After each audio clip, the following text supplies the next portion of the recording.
చిరకాలై నీతి నిబంధన నీతో చేసిన దానియేలుకు సింహాసనాన్నిచ్చినావు,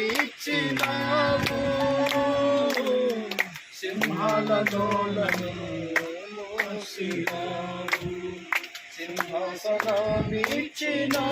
రావడం వల్ల అందరి ఆశలు అడియాశలు అయిపోయినాయి. ప్రపంచం అంతా అల్లాడిపోయింది. ఎంతో గొప్ప గొప్ప దేశాలంటూ ఇంగ్లాండ్, జర్మనీ, ఇటలీ ఇట్లాంటివి కూడా ఏంటంటే శవాలు తిప్పగా అయిపోయినాయి. నేను ఎందుకు చెప్తానంటే ఈ మాట అంటే, ఒక వైరస్ రావడం వల్ల ప్రపంచంలో మేము చాలా గొప్ప, మా దగ్గర అంత టెక్నాలజీ ఉంది, అది ఇది అనుకున్న వాళ్ళంతా ఆశలు అయిపోయింది. కాబట్టి ఒక సర్వే జరిగింది. ప్రపంచం అంతా కరోనా అయిపోయి వెళ్ళిపోయిన తర్వాత ఒక సర్వే చేశారనమాట. ఇప్పుడు మనుషులు దేని గురించి ఎన్ని కోట్ల ఆస్పాస్ బంగారం ఉంది,